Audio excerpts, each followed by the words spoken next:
अब सनातन का जिक्र कर लिया है, यानी कि हमारे के यहाँ मनुस्मृति लागू करने की तैयारी हो रही है। और वो मनुस्मृति जो 1500 साल पहले थी भारत में, अब हम पूरी तरह से गुलाम हो जाएंगे। अब ये मानसिक गुलाम थे, आंशिक गुलाम थे, पहले गुलामी से निकले थे, अब हम गुलाम हो जाएंगे। नमस्कार, मैं राहुल राय, हमारे साथ एमयू दुआ इस समय मौजूद है। विशेष सत्र जो संसद की बुलाई गई है उस पर चर्चा करते हैं। किन मुद्दों पर उम्मीद है कि संसद के अंदर बिल पास हो सकता है, देश के क्या प्रमुख मुद्दे होंगे, वन नेशन वन इलेक्शन जिसको लेकर के पूरे देश के अंदर गर्माहट है, क्या स्पेशल जो सत्र है संसद का यही होने वाला है क्या? एमयू दुआ हमें इन तमाम चीज़ों पर खुलकर बातें करेंगे। स्पेशल सत्र है, क्या उम्मीद है? स्पेशल सत्र जो है ये एक बहुत बड़ा दंगल होने वाला है, क्योंकि वन नेशन वन इलेक्शन की जो बात तो होगी, और उसके अंदर जो 5 राज्यों में जो दिसंबर फर्स्ट वीक में चुनाव होने जा रहा है, जिसकी तैयारी मैं भी कर रहा हूँ तेलंगाना में, वहाँ कैंडिडेट तैयार कर रखा है मैंने। लेकिन ये चुनाव टाला जाएगा, जो मैं बता रहा हूँ आपको, पहली बात। दूसरी बात कि वन नेशन वन इलेक्शन में जो पार्लियामेंट का चुनाव अप्रैल मई में है, वो भी 6 महीना या 1 साल ऊपर लिया जा सकता है, इस पे बात होगी। और इसको एक रंग देने के लिए राजस्थान में अब नाई को कहा जा रहा है कि तुम कुर्सी पे बैठ के बाल नहीं काटोगे, तुम जमीन पे बैठ के बाल काटोगे।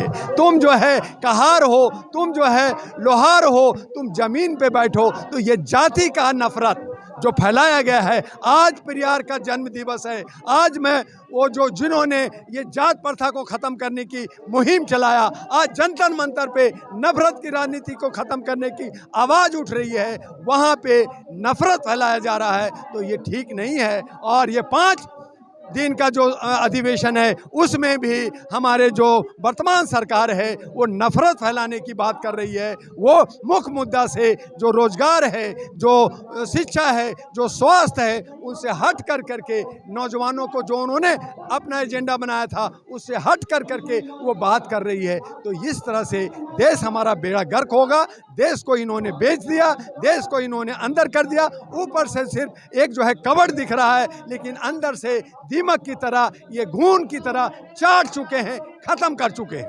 स्पेशल सत्र 5 दिन का है, लगता है कि वन नेशन वन इलेक्शन का जो बात हो रही थी प्रावधान की, वो पास हो जाएगा क्या इसमें? ये शगुफा छोड़ेंगे, फिर कहेंगे कि मेरी ऊपरी सदन में लोकसभा में मेरी बहुमत है, नीचे जो है हम जबरदस्ती ले लेंगे, क्योंकि वहाँ ED, income tax, Mishra ji और बाकी लोग बैठे हैं जो अपनी मर्जी से। और यही वजह है कि आज नफरत और मोब लिंचिंग, कश्मीर में कहीं हमारे सैनिकों को मरवाया जा रहा है, कहीं कुछ हो रहा है, जबकि मैं कश्मीर में आया हूँ। कश्मीर के लोग अमन शांति चाहते हैं, और पुलवामा का भी केस खुल चुका है। अब ये साबित हो गया है, जो हमारे सदबिर मलिक ने कहा था कि ऐसा होगा और वो हो रहा है, तो ये साबित हो रहा है कि सरकार ये जानबूझ कर करके हमारे बीच में नफरत फैला करके और मुख्य मुद्दा से भटका करके विशेष सेशन ला करके अब ये टिक कर दिया। 8 बजे हमने बोल दिया, ताली थाली बजा दिया, ये कर दिया, वो कर दिया।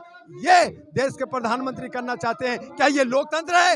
ये लोकतंत्र खत्म हो गया है, ये जोग तंत्र हो गया है, ये जो है हमारा ठग तंत्र हो गया है। ये लोकतंत्र नहीं रहा। राजतंत्र भी अगर होता तो भी हम कहते कि चलो कोई राजा तो होगा, लेकिन ये तो ठगों का तंत्र बन गया है, जोक हो गया, मजाक बना दिया है इस लोकतंत्र को। और इसके लिए हमारे नौजवानों को आगे आना हो। ये नाम बदलने को भी लेकर चर्चाएं चल रही हैं, कहा जा रहा है कि भारत रखा जाए, क्या कहेंगे? देखिए, इंडिया वर्सेस भारत हमारे संविधान के अंदर लिखा है। बाबा साहब अम्बेडकर उस वक्त हमारा अंग्रेज गया था, रखा गया, 75 साल हुआ, अमृत महोत्सव हुआ। मैं भी 8 साल से कहा कि भाई इंडिया जो हमारा अंग्रेज का धोतक है, अंग्रेजी का धोतक है, उसे हटाया जाए। ये हटाया गया, मैं खुश हूँ, इस बात का खुश हूँ। लेकिन अगर आपने इंडिया हटाया तो भारतवर्ष तो बनाइए। भारतवर्ष बनाने के लिए आपने यूसीसी ला रहे, तो आप उसका मीनिंग बदल दीजिए। आप कहिए यूनिफॉर्म कास्ट कोड बनाइए। कास्ट का मतलब है भारतीय, हम भारतीय होंगे। कोई मुसलमान नमाज पढ़े, कोई हिंदू पूजा करे, कोई कुछ भी करता है, वो धर्म है उसका, उसकी आस्था है, लेकिन जात हमारा भारतीय होना चाहिए। तो ये करे ना, हमें खुशी होगी। तब हमारा जो हिंदू मुस्लिम की लड़ाई है, जो मंदिर मस्जिद की लड़ाई है, ये अपने आप खत्म हो जाएगा। जो आरक्षण की बात है, जो हमारा मतदान का और और जो है जनगणना की बात हो रही है, ये सब खत्म हो जाएगा एक सिर्फ कहने पे कि हम भारतीय हैं और सब एक हैं और सब एक मिलकर के साथ रहेंगे। और जो हम स्वर्ण की बात कर रहे हैं, नीचे की बात कर रहे हैं, आप जो है 85% की बात कर रहे हैं, वो भी खत्म हो जाएगा एक शब्दों से ही। हम भारतीय कहलाएं, सब भारतीय होंगे, हमारी लड़ाई खत्म हो जाएगी। अगर वन नेशन वन इलेक्शन का बिल पास हो जाता है और चुनाव देश में 4 राज्यों के पोस्टपोन करके पूरे देश का इलेक्शन अगर एक बार कराया जाए, तो आपको क्या लगता है कि जो इंडिया गठबंधन है कहीं ना कहीं दबाव में आ जाएगी और जो मौजूदा सरकार है उसको इसको लेकर फायदा होगा क्या? देखिए, दबाव तो होगी, फायदा भी बीजेपी को होगा, लेकिन फायदा जो हो रहा है, ये करना था, वन नेशन वन इलेक्शन अगर करना था तो ये पहले करते, पहली बात, या तो 2024 के बाद करते, 2024 के बाद करते, 2024 में ही क्यों?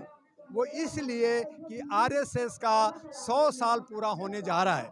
उन्होंने, हमारे आदरणीय माननीय सम्माननीय प्रधानमंत्री ने लाल किला पे 15 अगस्त 2023 को कहा कि मैं 15 अगस्त 2024 को आके फिर से झंडा फहराने जा रहा हूँ। उन्होंने ये नहीं कहा कि मुझे मैंडेटरी मिलेगा, उन्होंने ये नहीं कहा कि जनता अगर मुझे जिताएगी तो मैं झंडा फहराऊंगा, उन्होंने कहा मैं आके फहराने जा रहा हूँ। इसका मतलब यह है कि 2024 में आदरणीय माननीय सम्माननीय मोदी जी प्रधानमंत्री बना रहना चाहते हैं, और यही वजह है कि वन नेशन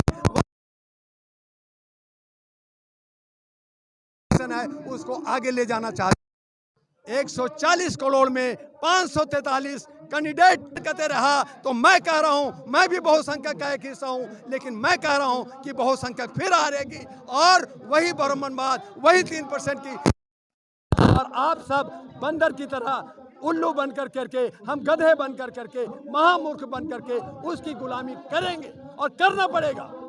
साहब, जो इंडिया गठबंधन दलों का, उसने लगभग 20 से ऊपर चैनल के जो एंकर होते हैं उनको बैन किया है कि इनके शो में नहीं जाना, इसको लेकर क्या कहेंगे? बिल्कुल ये गलत है, लेकिन फिर भी एंकर पे उन्होंने किया, मालिक को क्यों छोड़ दिया भाई? जिसके मार्फत से चलता है, जो मुकेश अंबानी अदानी है, जो रामदेव बाबा है, और बड़े बड़े 129 कंपनियां जो इलेक्ट्रॉनिक मीडिया चला रही है, स्ट्रीम मीडिया चला रही है, उनको रोको ना।